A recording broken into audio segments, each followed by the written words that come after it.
할렐루야. 옆에 있는 분들과 인사할까요? 감기 조심하세요.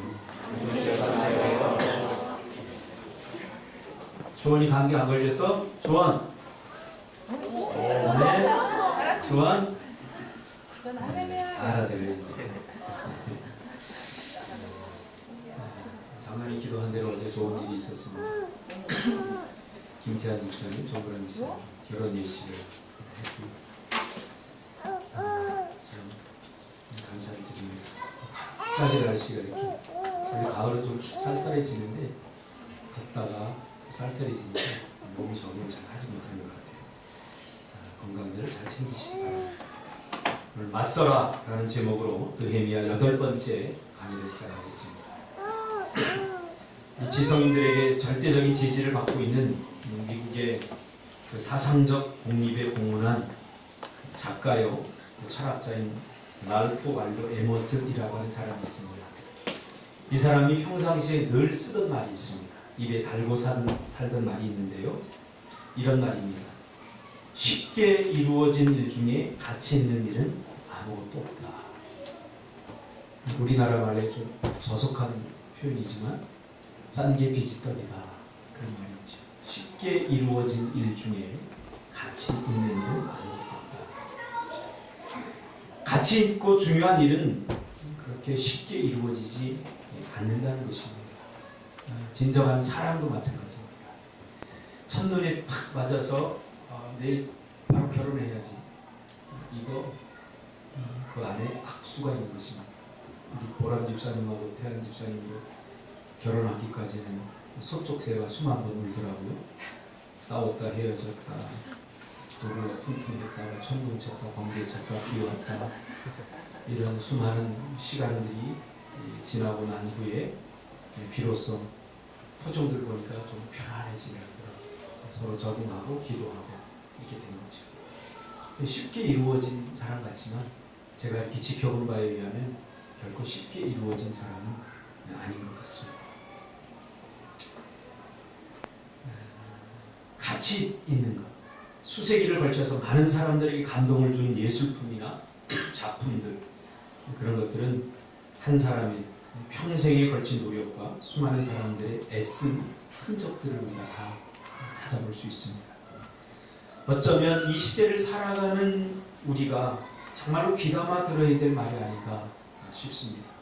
왜냐하면 요즘 사람들은 쉽고 편하게 사는 것을 성공이라고 생각하고 쉽고 편하게 사는 삶을 추구하고 있기 때문입니다. 한결같이 사람들 대화를 하는 그 대화의 길을 조금 열어보면 나는 회사에 출근했다가 나와서 낚시하러 다니고 골프 치러 다니고 뭐 하러 다닌다. 물론 그간에 수많은 어떤 노력들이 있었겠죠. 그런 것들. 그러나 젊은이들은 그 결과만 보거든요. 그러니까 저렇게 사는 것이 마냥 부러워만 보이죠. 그럼 우리는 뭐?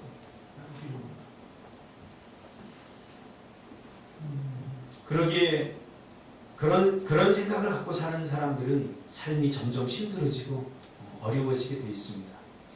믿음의 세계에서도 마찬가지입니다. 진정한 믿음은 쉽게 발생하지 않습니다. 많은 그리스도인들이 그 믿음을 이해하는 폭이 너무 좁다는 것을 저는 가끔 발견하게 됩니다. 믿음이란 말 자체를 화석화시켜버립니다. 그래서 어떤 과거의 한 시점에 모든 것이 다 이루어진 것처럼 이렇게 착각을 합니다. 믿음이라고 하는 것은 제대로 이해하려면 그 시제를 이해를 해야 되는데요. 믿음이라고 하는 것은 어느 과거의 한 시점에서 다 이루어진 게 아닙니다. 성경의 말씀처럼 믿음은 하나님께서 우리에게 선물로 주셨잖아요. 주셨기 때문에 내가 예수를 믿은 그 시점에 믿음이 다 이루어진 것이 아니라는 거예요. 믿음이란 말 자체가 그것을 우리에게 반증해 주고 있죠. 그런데 많은 사람들이 믿음을 화석화해버립니다. 이미 나는 믿었어. 나에게는 믿음이 있어. 하고 과거의 어느 한 시점에 고정시켜놓고 화석화해버립니다. 믿음은 계속해서 진화하고 발전하고 성장하는 것입니다. 성경이 그렇게 이야기해주고 있죠. 믿음이라고 하는 것은 어느 과거의 한 시점에서 다 일어나는 사건이 아닙니다. 믿음은 과거의 어느 한 시점에서 다 마무리되는 것이 절대 아닙니다. 그래서 사도 바울은 이 믿음을 설명할 때 먹는 것으로 설명했어요. 어떤 사람의 믿음은 젖을 먹을 만한 사람의 믿음이 있고, 어떤 사람의 믿음은 말랑말랑한 것을 먹을 만한 그런 믿음의 수준의 사람이 있고, 어떤 사람은 딱딱한 것을 씹어 먹을 수 있는 그런 성숙한 믿음을 가진 사람이 있다. 그러면 젖먹이 믿음은 어떻게 되죠? 계속해서 진화하고 성장하고 발전해 나간다는 것을 전제로 하고 있잖아요. 하나님께서 선물로 주셨기에 내 안에 있다 하는 과거의 어느 한 시점에 믿음을 화석화해서 그것으로 만족해서는 안 됩니다. 그러니까 나는 구원받았다. 우리가 믿음을 이해할 때 시간을 이해해야 합니다. 히브리서 11장에 보니까 믿음은 바라는 것들의 실상이요 보이지 않는 것의 증거다라고 말하면서 믿음은 과거와 현재와 미래를 아우르고 있다는 것을 말해주고 있습니다. 아직 보이지 않지만 미래에 보이게 될 것을 확실히 믿는 마음으로 현재를 살아가는 것. 그러니까 믿음은 시간의 어느 한 시점에 머무르는 것이 아니라 현재와 미래로 계속해서 이어지면서 발전해 나가는 것이다라고 그렇게 말하고 있죠. 믿음은 바라는 것들이 실상이 되기 때문이죠. 그래서 과거의 믿음은 계속해서 믿어지고 미래에도 계속해서 믿어질 것이죠. 이것이 믿음을 온전히 이해할 때 나타나는 현상입니다. 믿음을 과거의 어느 한 시점에 박아버리면 현재적 나의 삶에 우리가 별로 책임감을 잘 느끼지 못해요. 그래서 한국교회의 기독교가 욕먹는 이유가 이 구원론이 약간 잘못 이해해서 그래요. 나는 이미 구원 받았어. 그러니까 삶은 내 마음대로 살거든. 함부로 죄 짓거든요. 죄와 구원의 관계에 대해 잘 모르기 때문에 그래요. 만약에 내가 죄 지으면 나는 죽는다라고 여기 만약에 그런 인식을 하는 사람이라면 죄를 함부로 지을 수 없죠. 그렇죠? 그러니까 구원에 관한 약간 잘못된 이해들이 오늘 우리의 삶을 굉장히 가볍게 만들어요. 하나님 앞에서 거룩하지 못하도록 그렇게 만든다는 거죠. 믿음이라고 하는 단어도 마찬가지입니다. 믿고 있는 것이 일어날 것이고 그것이 마음으로 확신하고 우리의 현재적 삶에서 행동화시키는 것. 이것이 진정한 건강한 믿음이죠. 그래서 아브라함은 하나님께서 노년에 얻은 아들을 요구하실 때 아브라함이 그 이삭을 모리아 산에 바치러 갔습니다. 바칠 수 있었던 이유가 뭡니까? 믿음을 온전히 이해했기 때문이죠. 그렇죠? 하나님 주실 때는 언제고 왜 또 가져가십니까? 이거는 믿음이 과거에 화석화되는 사람들의 특징입니다. 그러나 아브라함은 히브리서에 보니까 하나님께서 이삭을 도로 살릴 것을 믿었기 때문에 이삭을 드렸다라고 말합니다. 그러니까 믿음을 온전히 이해하고 있죠. 그래서 믿음이라고 하는 것은 계속해서 성장하고 발전하고 진화하고 그렇게 되는 것입니다. 그러므로 믿음의 가치는 내 안에 믿음이 있느냐 없느냐 하는 것보다 더 중요한 것은 믿음의 가치는 활용의 문제입니다. 어디에 어떻게 쓰느냐. 내 안에 믿음이 있느냐 없느냐의 문제가 아니라 이 믿음을 어떻게 활용하고 있느냐. 지금 나의 삶 속에서. 그 믿음을 활용할 때 가치가 발생하는 거죠. 나에게 1억이 있다는 것은 그냥 내 만족일 뿐이에요. 그 1억을 통장에다 넣어두면 아무 의미가 없어요. 그냥 나만 잠잘 때 좋죠. 나 1억 있어. 그러나 그 1억을 은행에서 빼서 내가 사용할 때 가치가 나타나는 거예요. 내가 평소에 먹고 싶던 거 사 먹고 내가 또 갖고 싶은 돈 갖고 하면서 야, 이 돈의 위력이 대단하구나. 1억의 가치가 대단하구나 하는 것을 활용하고 쓰면서 나타나지. 믿음의 가치도 마찬가지예요. 내 안에 믿음이 있구나. 이것을 늘 생각하는 사람은 자기 만족일 뿐이지 믿음의 가치를 절대로 느낄 수가 없어요. 그래서 믿음이라고 하는 것은 우리의 삶 속에서 활용될 때 그때 비로소 가치가 나타나는 거죠. 그러므로 믿음의 가치는 어느 한 시점에 시험을 통과함으로 영원히 유지되는 것이 아닙니다. 우리가 믿음의 선진들의 삶을 보더라도 어느 하나의 문제가 해결됐다고 믿음이 계속해서 좋아지느냐? 그게 아니라 믿음은 항상 테스팅을 요구하죠. 왜요? 우리의 믿음을 우리가 인식하기 위해서 하나님께서 그렇게 하시는 거죠. 그러므로 계속해서 믿음의 가치를 발생시키려면 믿음을 무너뜨리려는 강력한 도전에 맞서야 됩니다. 믿음의 가치가 그때 발생하게 됩니다. 믿음은 항상 도전을 받게 돼 있어요. 마치 부싯돌이 부딪혀야 불꽃을 일으키듯이 믿음은 항상 어려운 문제와 그 믿음에 도전하는 것들과 맞서서 싸울 때 그때 믿음이라는 게 참 대단하구나 하는 가치가 나타나는 거죠. 그러나 오늘날 우리 그리스도인들은 맞서려고 하잖아요. 믿음으로 이렇게 믿음을 활용하거나 맞서려고 하잖아요. 그러니까 믿음의 가치를 경험하지 못하는 거죠. 오늘 본문도 바로 그런 내용입니다. 이번 주에 제가 노예를 갔는데 우리 꿈이 있는 교회 그 성령 장로님 이야기를 제가 듣고 너무 은혜를 받았어요. 참 힘들고 어려울 때 그쪽 교회를 섬기면서 그가 헌신한 그 모든 것들 제가 들으면서 마음이 뭉클하더라고요. 그러면서 제가 깨달은 거 있어요. 이 장로님은 믿음을 가지고 맞섰구나, 현실에. 어떤 날은 주일날 이렇게 회사 나오라고 또 나갈 수밖에 없는 그 팀장의 위치로서 나갈 수밖에 없는 그런 상황 속에서 그걸 가지고 그걸 당연하게 여기지 않고 맞선 거죠. 기도하면서 오늘날 사장님을 찾아가서 사장님, 내가 이제 교회에 중요한 역할을 하고 또 장로이고 한데 장로가 교회를 빠지면 나 하나 빠지는 건 괜찮지만 또 여러 성도들한테 영향을 미치기 때문에 저는 빠질 수 없습니다.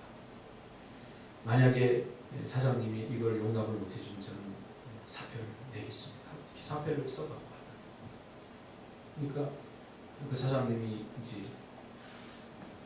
그러면 사표 수리해 주겠다. 그만두라고 딱 그랬다는 거예요. 그래서 장로님이 잠시 흔들렸다는 거예요. 이게 아닌데? 시나리오가 이게 아니잖아요. 딱 이 정도 되면 장로님 참 믿음이 좋군요. 그러면서 가서 주일 성수 딱 이러면 좋은데 그래요? 그만두세요.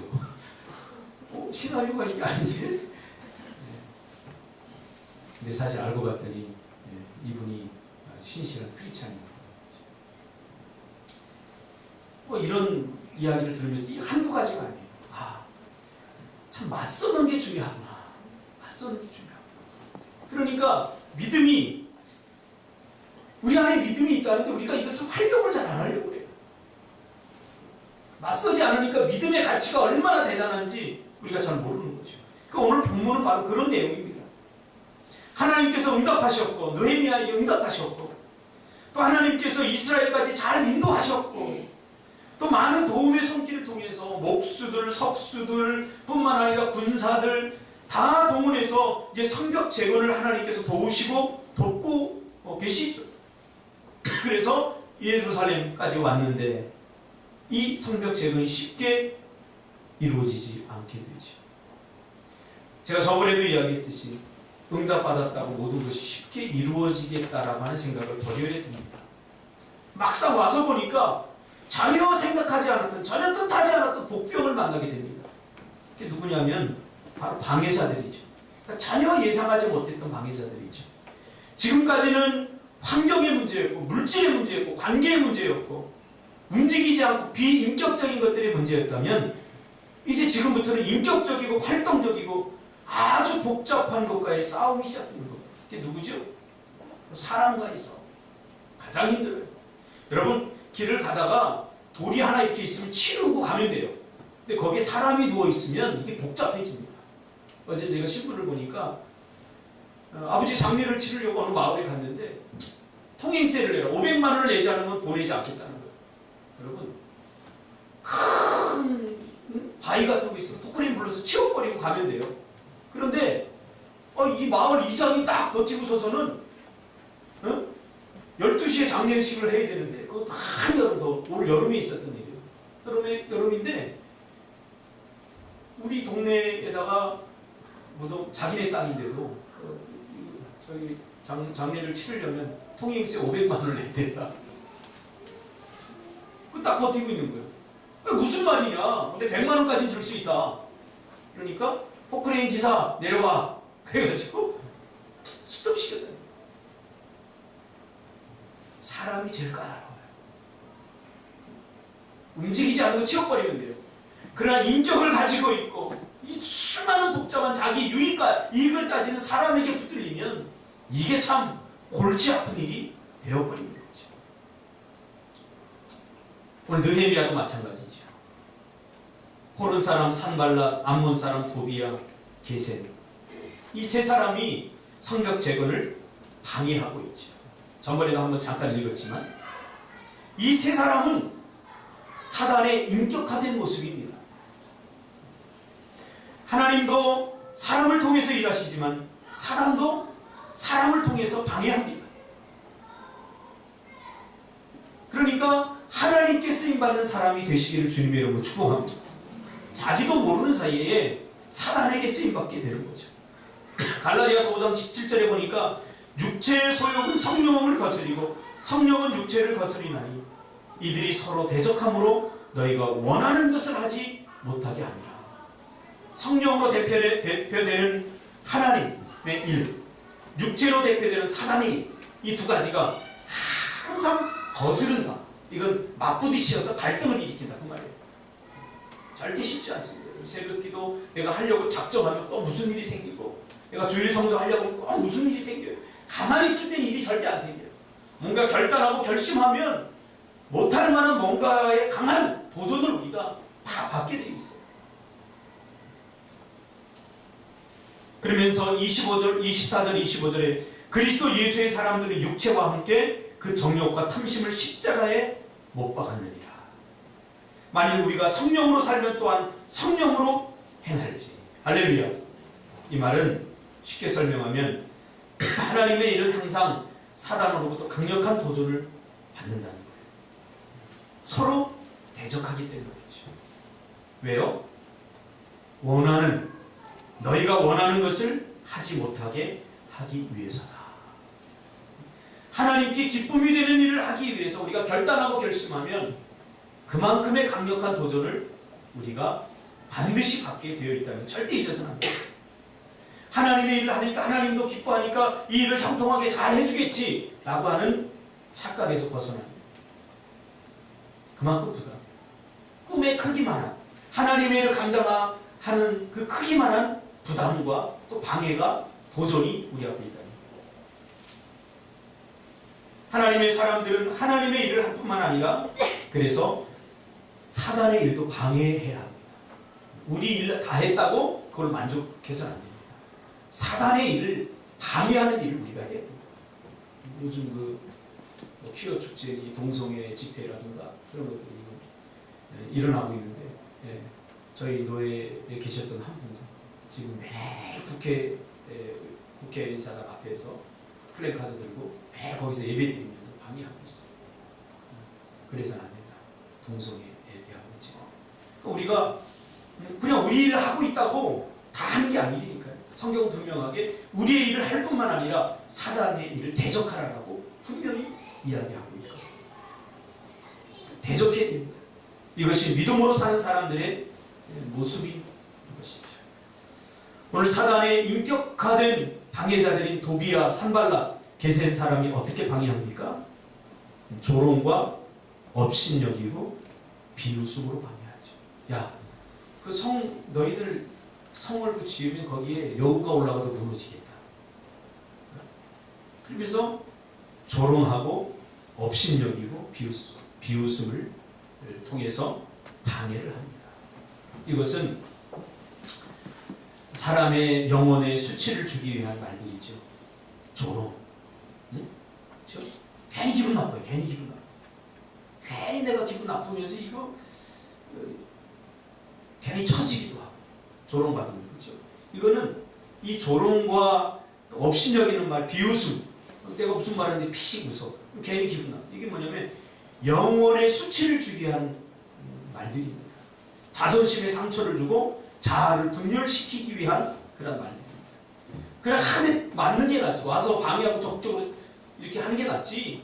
아주 비아냥거리고 아주 조롱하는 것은 영혼의 수치를 주기 위한 거예요.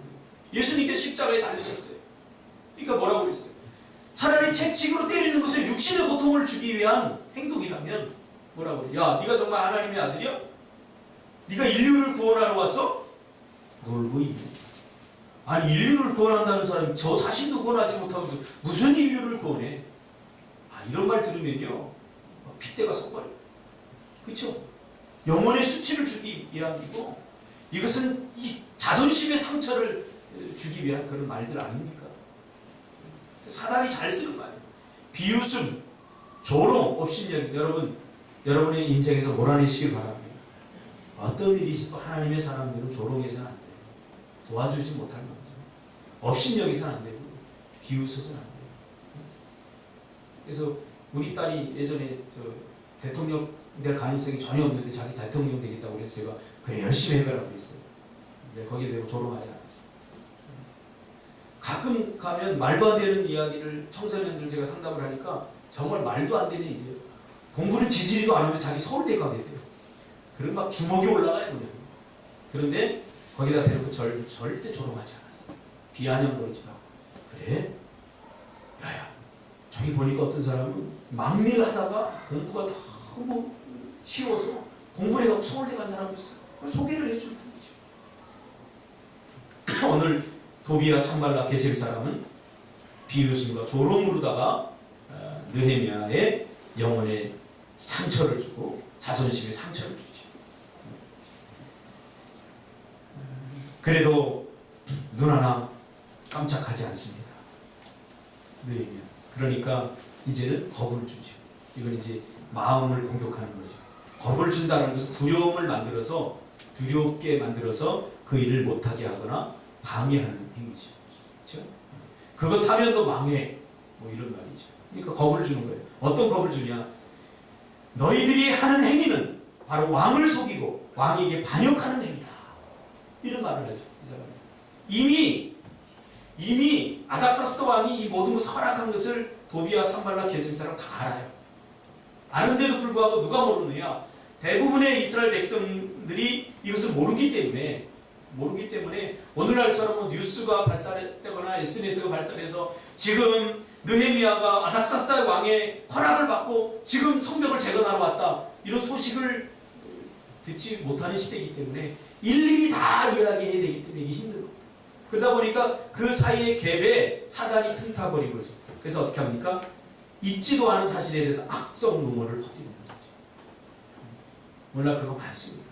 저는 여론을 다 믿지 않습니다. 사실을 확인해야 돼요. 그럴 것이다. 그랬을 것이다. 이거 사단이 쓰는 주로 그런 방법들이 확인해야 돼요. 확인하지 않으면 저도 목회를 하면서 그런 경우들을 많이 제가 봐요. 제가 아무 이야기도 안 했는데 어느 날은 한 집사님 오셔 목사님이 진짜 이랬어요? 그러는 거예요. 저는 꼼짝. 나는 말한 적이 없는데요. 근데 거기다 놓고 제가 말한 적이 없는데요. 이렇게 말하면 안 믿어요. 또. 그냥 가만히 있어요. 아, 누가 그래요? 아, 그분이 그렇게 했어요. 글쎄요, 그런 말 한 적이 없는데. 그래, 이렇게 할 거지. 제가 안 한다고 해서 또 안 믿을 것도 아니기 때문에. 그러니까 루머, 이거 참 조심해야 돼요. 그러니까 무슨 말이에요? 느헤미야가 아닥사스다 왕을 속이고 성벽을 재건해서 이스라엘을 재건하려고 한다. 지금 이스라엘은 바벨론의 속국이었잖아요. 그러니까 성벽을 재건하는 이유가 뭐야? 그것은 다시 이스라엘을 재건하고 바벨론에 저항하기 위해서다. 그렇게 지금 소문을 퍼뜨리는, 사실 그래요? 그렇지 않습니다. 소문을 퍼뜨리는 사람들의 마음은 뭔지 아세요? 사단의 마음하고 똑같아요. 사단은요, 아니면 말입니다. 사단은 절대 책임을 지지 않습니다. 하나님은 책임을 져주는데 사탄은 절대 책임을 져주지 않아요. 우리를 유혹하고 우리가 죄를 짓고 나서 우리가 고통에 빠지면 사탄은 절대 거기에 대해 책임져 주지 않아요. 그러나 하나님은 책임져 주십니다. 저도 루머에 많이 시달려 본 사람인데 항상 하는 얘기가 안 그랬어? 아니면 말고 그래요. 이미 모든 것을 다 읽고 난다고요. 아니면 말고. 이게 얼마나 무책임합니까? 사단이 대표적으로 씁니다. 요즘도 그 연예인들 이렇게 보니까 억울한 일을 많이 당하더라고요. 연예인 뭐 고소도 당하고 막 그래요. 근데 법정에서 무고해요. 죄가 없다 판결을 났는데도 그 사람들의 삶은 이미 다 망가져버리고 모든 걸 다 잃고 난 거예요. 그 법정 싸움을 하느라고 몇 년간 모든 걸 다 잃어버립니다. 근데 정작 고소하고 고발한 사람들은 그랬어? 아니면 말고 이래버리고 말아요. 이게 얼마나 무책임합니까? 오늘 이 도비와 산발같이 그런 거예요. 사람들을 선동해서 이제 사단이 노리는 게 뭡니까? 하지 못하게 하는 거죠. 그래서 사람들의 마음에 두려움을 주고 겁을 줘서 야 너희들 지금 느헤미야 일에 동조했다가는 전부 다 반역자 취급을 당하는 거야. 반역자는 당시에 어떻게 됩니까? 3, 4대까지 다 멸절시켜버립니다. 다 죽여버립니다. 당시에 바벨론이 쓰던 정책이 그거예요. 좀 괜찮은 사람들은 데려가고 그 다음에 웬만한 사람 강하게 저항하는 사람 다 죽여버립니다. 특히 협조 잘하는 사람들에게는 살 길을 열어주지만 이렇게 반역하는 사람들은 3, 4대까지 다 쓸어버려요. 고대 근도 아시아의 전쟁사를 보면 바벨론이 썼던 정책이거든요. 협조하는 사람들이 무한히 잘해요. 그러나 협조 안 하는 사람들에게 완전히 반역자들을 3, 4대까지 멸절시키는 게 바벨론 정책이었죠. 결국 사단이 노리는 게 뭡니까? 사람들의 마음에 두려움을 줘서 동조하지 못하게 하는 거죠. 마음을 자꾸 흔들어 놓습니다. 믿음으로 살지 못하도록 그렇게 합니다. 서로 간에 협력하지 못하고 의심과 불신으로 하나가 되지 못하도록 그렇게 합니다. 그래서 잠언서 4장 23절에 보니까 모든 지킬 만한 것 중에 더욱 내 마음을 지키라. 생명의 근원이 여기에서 남이라. 할렐루야. 제가 요즘도 이제 우울증에 걸린 사람들을 이렇게 상담을 지금 하고 있습니다.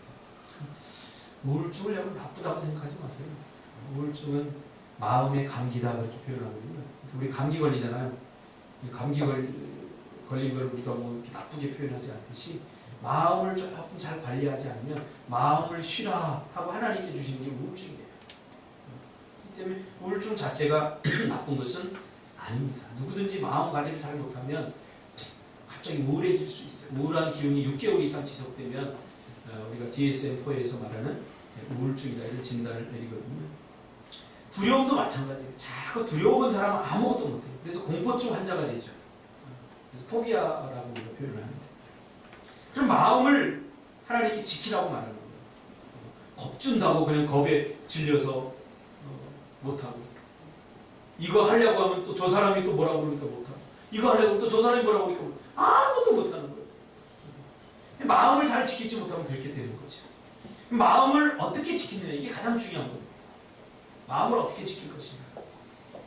마음을 지키는 방법을 성경에서 말해주고 있는데요. 마음은 말씀이라는 반석 위에 고정을 시켜놓아야 됩니다. 마음을 지키는 것은 말씀입니다. 할렐루야. 말씀으로 우리 마음을 지킬 수가 있습니다.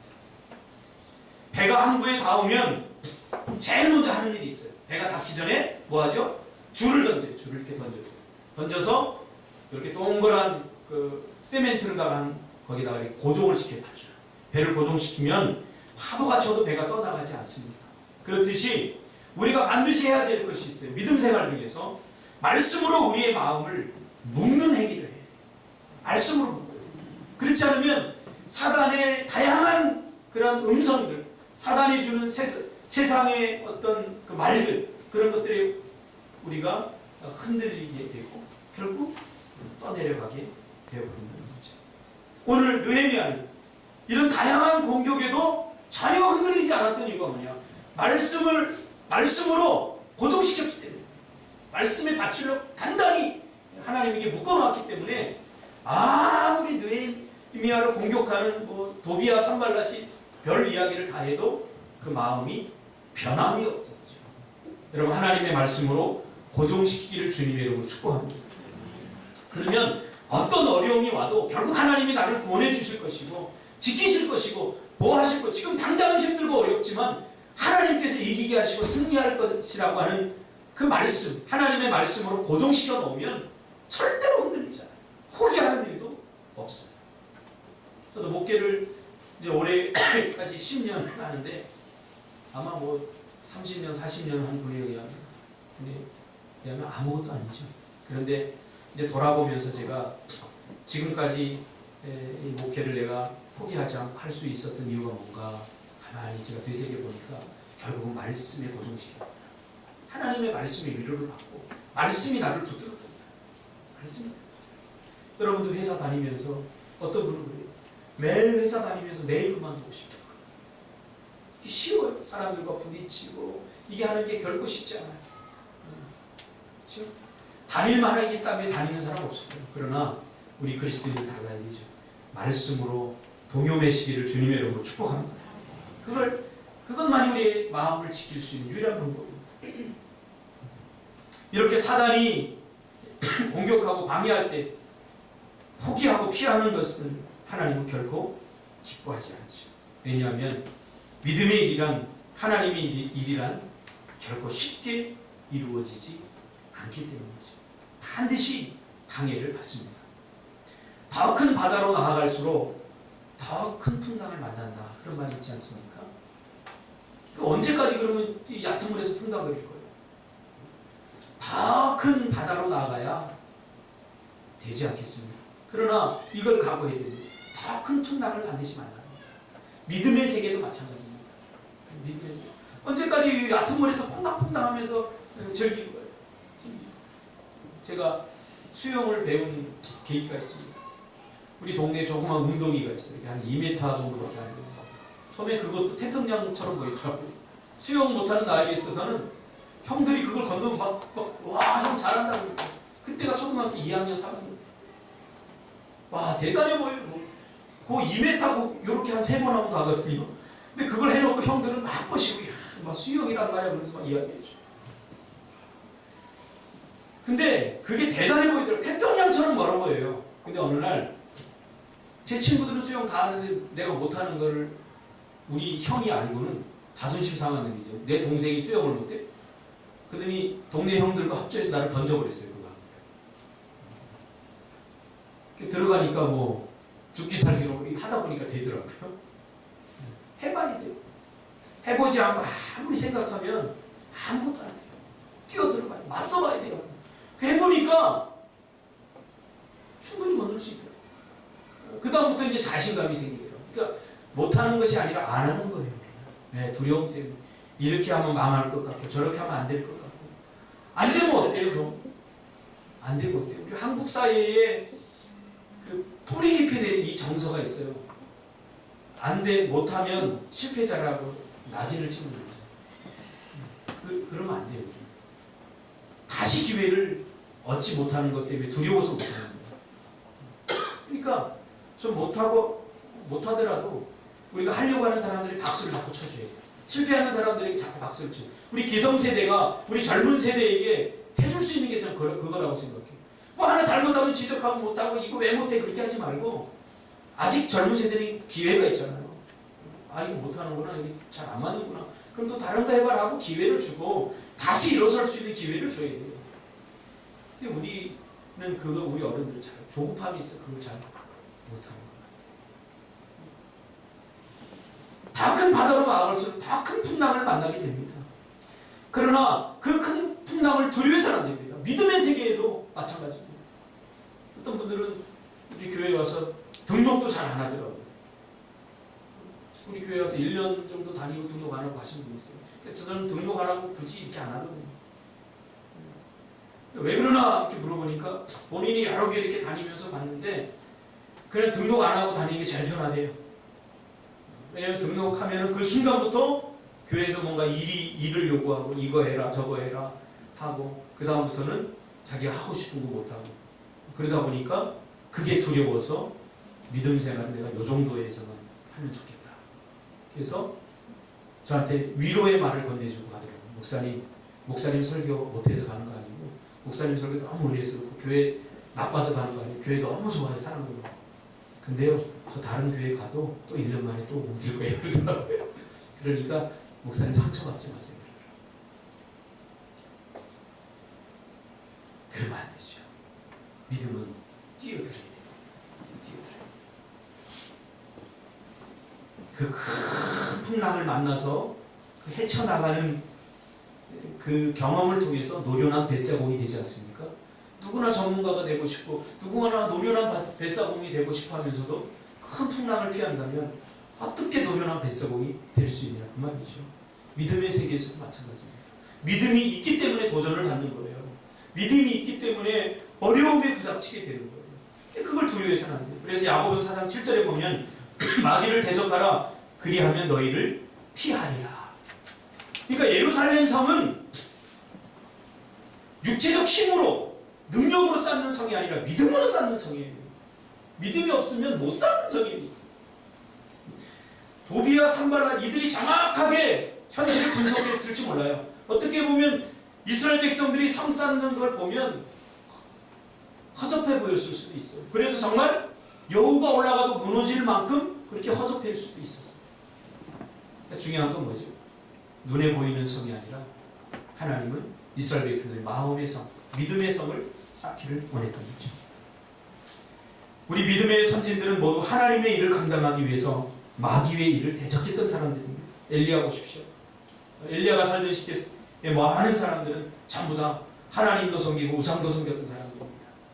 그러니까 엘리야가 야 너희들 하나님이 기뻐하지 않아? 너희들 하나님을 왜 버려? 라고 이야기하니까 이스라엘 백성들이 뭐라고 그래요? 우리가 언제 하나님을 버렸어? 우리는 하나님도 섬기고 우상도 섬겼어. 우리는 하나님을 단 한 번도 버린 적이 없어. 그죠? 시대의 흐름이 그랬어요. 엘리야가 살던 시대의 흐름은 하나님 한 번 가지고는 안 됐어요. 왜? 우상을 섬겨야 다른 사람들과 좋은 관계식도 맺을 수 있고 사회에서 왕따 당하지 않고 술을 적당히 한 잔 마셔야 되고 뭐 이런 어떤 흐름들이 다 있었다고요. 그래서 하나님 한 분만을 섬겨서는 제가 굶어 죽을 수도 있고 망하겠다 이런 생각을 다 한 거죠. 그러니까 뭐 특별히 우상이 있어서 우상을 섬긴 게 아니라 그런 사회적인 필요성 때문에 우상을 섬기게 된 거죠. 그러니까 하나님은 뭐라고? 이 땅에 이 세상에 신은 한 분뿐인데 하나님을 섬기고 우상도 섬기고 하는 것을 하나님은 타락으로 보는 거죠. 죄라고 보는 거죠. 그러나 이스라엘 백성들은 다르게 해석했죠. 우리가 하나님을 버린 적이 한 번도 없다. 이렇게 한 거죠. 그때 엘리야 한 사람만이 하나님만을 섬기게 됐죠. 다니엘도 마찬가지죠. 주변 사람들이 시샘에서 다니엘을 죽여야 되겠다. 아무리 생각해도 흠을 찾아내지 못하는 거예요. 오늘날로 말하면 청문회를 했는데 청문회에서 흠이 하나도 잡히지 않는 거예요. 그러니까 어떻게 해요? 믿음이 흠이 되어버려요. 여러분 믿음의 사람들 믿음이 흠이 됩니다. 이거를 두려워해서는 안 돼요. 믿음 때문에 포기해야 되고 믿음 때문에 손해볼 일이 반드시 있습니다. 그러니까 어떻게 해요? 아 기도하는구나. 그리고는 다른 왕 외에 다른 신에게 절하는 사람들은 다 배반자다. 이렇게 버부르다가 조서를 꾸며가지고 나귀를 왕에게 찍게 만들어요. 이건 빼도 박도 못하는 거예요. 그것을 알고도 다니엘은 어떻겠습니까? 창문을 오히려 다른 때는 창문을 열지 않았는데 오히려 창문을 크게 열고 그 창문 앞에서 다른 사람 다 보도록 그렇게 하루에 3번씩 기도하는 거예요. 여러분 이게 맞서는 거예요. 이게 맞서. 믿음이 있는 사람들은 하나님이 책임져 주시지 세상이 책임져 줍니까? 이런 용기가 우리에게 필요하다. 못해요. 어쩔 수 없잖아. 이런 것에 익숙해지면 아주 작고 사소한 것에도 부정적으로 우리가 반응을 하게 됩니다. 제가 상담을 하면서 기억나는 사람입니다. 청년인데 이 친구가 우울증에 걸려서 잘 웃지를 않아요. 그러니까 좀 웃어봐도 얼굴도 잘생겼는데 웃어봐 그랬더니 그때 전도사 같아요. 전도사님 쉽게 웃어져요. 전도사님 같으면 쉽게 자기는 안 웃어진대요. 아니 웃는 게 무슨 뭐가 그래 웃으면 되지 그랬더니 자기는 웃을 때 되게 많이 복잡하대요. 첫째는 웃을 일이 없어서 못 웃겠고 또 내 마음이 지금 불편한데 왜 웃음이 나옵니까? 그리고 막 한 수백 가지 웃지 못할 이야기를 긍정이 가더라고요. 그럴 수도 있겠다 생각해요. 마지막에 뭔지 아세요? 내가 지금까지 한 8년 동안 웃지 않고 이 표정으로 살았는데 갑자기 내가 웃으면서 다른 사람들이 어떻게 반응할까? 그것 때문에 못 웃겠대요. 그래서 내가 그랬어요. 나 따라해봐. 하하하! 그랬더니 하하 이렇게 하더라고요. 8년 동안 못 웃어본 거예요. 웃는 거 별거 아니다. 그래서 내가 제 친구 중에 웃음 치유하는 이광재 박사, 우리 교회도 왔었지만 그 친구가 대머리 가발 쓰고 막 뛰어다니면서 막 이렇게 웃는 걸 보고 제가 참 측은하다. 저렇게 해서 돈 먹고 살아야 되나 그랬는데 이해가 가더라니까. 그 친구 와서 우리 교회 와서 뭐라고 했어요. 웃읍시다 그러면서 막 억지로 웃겼잖아요. 억지로 웃어도 되나 그랬는데 되더라고요. 웃어보지 못한 사람은 제가 하다 한 30분 동안 안 돼갖고 소리를 지르라고 했어요. 그랬더니 소리도 못 지르요. 이 상처가 많고 아픔이 많은 사람들은 이 소리를 크게 못 내요. 소리를 내가 크게 질러보라고 했어요. 그래도 못 지르기 위해서 약을 살살 올렸어요. 살살 올렸더니 전도사가 그래도 됩니까? 하고 소리를 지르는 거예요. 처음으로. 바로 그거야. 그러더니 소리가 크게 나오더니 여기 있는 뭔가 웃더라고요. 그 다음에 한 얘기가 있어요. 웃는 거 되게 쉽네요. 웃는 거 되게 쉬워요. 그럼 우울증에 걸려버리면 사단이 확 잡혀버리면 이유가 많아요. 생각해서 모든 걸 다 하려고. 그러니까 우울증 걸릴수록 어떻게 돼요? 자꾸 돌아다니고. 어제도 TV 보니까 현미, 가수 현미 선생님 80이 넘었는데 자기는 한 70된 어떤 그 탤런트 후배가 자기는 나이가 드니까 먹을 것도 없어지고 먹고 싶은 것도 없고 집에만 가만히 있고 싶고 그렇다고 하니까 나는 나이가 들어도 먹고 싶은 게 많던데. 그래서 제가 그 차이가 뭔가 하고서 가만히 관찰해봤어요. 이야기했더니 그 하나 발견했어요. 뭐냐면 현미 선생님 활동이 계속 움직여요. 뭐가 있으면 뭐 행사가 있으면 뭐 정육점에서 뭐 한다고 해서 자기 가서 뭐 돈 없다 그러면 고기라도 받아오고 막 하는 거예요. 자꾸 움직이는 거예요. 뭔가 활동하는 거예요. 그러니까 가치가 발생하는 거예요. 이분은 보니까 꽂고 있어. 아주 중요한 역할 아니면 자기는 안 해요. 그러니까 나이가 들면서 자꾸 이 분량이 줄어들죠. 인지도도 줄어들고. 그러니까 뭐 일이 생기겠어요. 요즘 TV 안 나오더라고. 자꾸 움직이시길 바랍니다. 자꾸 활동해야 돼요. 저도 이제 심리학을 전공했지만 우울증 치료하는 건 하나예요. 자꾸 활동하고 부딪히고 가치 있는 일을 자꾸 해야 돼요. 자꾸 만나야 돼요. 자꾸 이야기해야 돼요. 우울증이 어디 있습니까? 우리에게도 이런 용기가 필요하다는 거죠. 이것은 이래서 못하고 다 생각 속에서 결정해요. 이것은 이래서 못하고 저것은 저래서 못하고 아닙니다. 베드로전서 5장 9절에 보니까 너희는 믿음을 굳건하게 하여 그를 대적하라. 이는 세상에 있는 너희 형제들 동일한 고난을 당하는 줄 압니다. 히브리서 10장 37절 잠시 잠깐 오면 오시리가 오시리니 지체하지 아니하시리라. 나의 의인은 믿음으로 말미암아 살리라. 또한 뒤로 물러가면 내 마음이 그를 기뻐하지 아니하리라 하셨느니라. 우리는 뒤로 물러가 멸망할 자가 아니요 오직 영혼을 구원함에 이르는 믿음을 가진 자니라.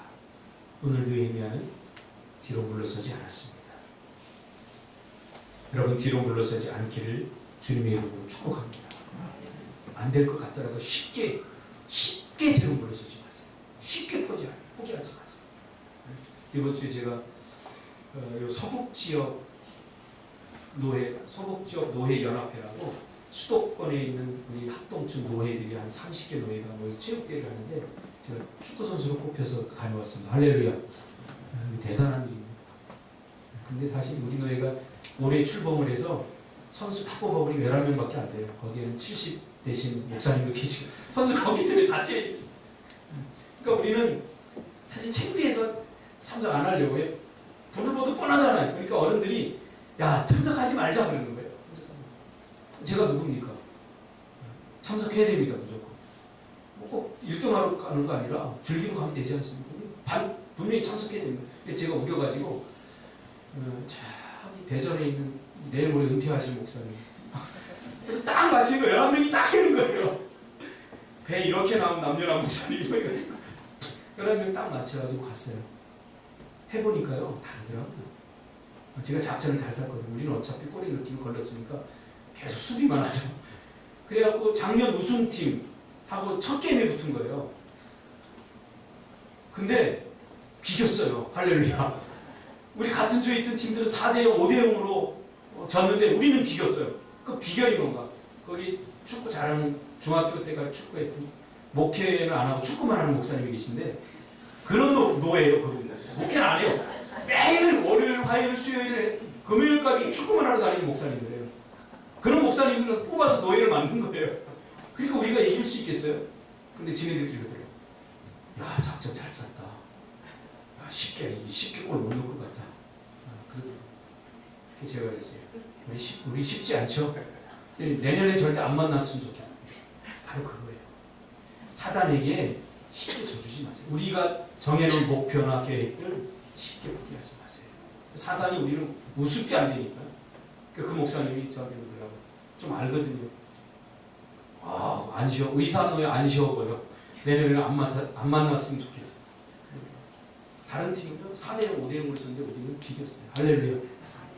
사단에게 쉽게 지지 마세요. 여러분, 계획해놓고 목표해놓고 쉽게 지지 마세요. 오늘 그래서 느헤미야가 어떻게 하니까 단호합니다. 그래? 너희들 방해하려면 한번 해봐. 까불 테면 까불어봐. 하나님이 도와주실 거야. 너희들이 방해한다고 우리가 못할 일이 아니야. 여러분, 우리의 마음의 방향이 어디에 있는지 중요합니다. 그래서 저는 그 우울증에 걸린 사람들도 그래요. 너무 그냥 값싼 위로 하지 마세요. 우리 자기가 책임지죠. 그거 아니면 그냥 값싼 위로 하지 마세요. 좀 단호해야 됩니다. 단호해야 돼요. 우리 자녀들에게도 그렇고요. 좀 단호함이 우리에게 필요합니다. 계속 위로만 해주면 계속 위로받으려고 그래요. 제가 한 20년 동안 상담을 해보니까 와서 계속 와요. 근데 발전이 안 돼. 상담을 하는 이유가 뭐예요? 회복돼야 되잖아요. 회복은 안 되고 매일 와서 위로를 받으려고. 제가 전략을 바꿨어요. 단호해. 저 요즘 지금 우울증 제가 상담하는 사람이 있는데 제가 막 찔러요. 자기 그 둘째 딸이 너무 꼴보기 싫다는 거예요. 너무 꼴보기 싫으면 골라서 한다는 거예요. 그래서 제가 그랬어요. 누구 닮았을까? 그랬어요. 누구 닮았을까? 가만히 생각해. 자기 닮은 거야. 집사님 닮았어요. 집사님이 그렇게 하는 거잖아요. 애 모습이 똑같이 나타나요. 옛날 같으면 그렇게 못해. 상처받을까.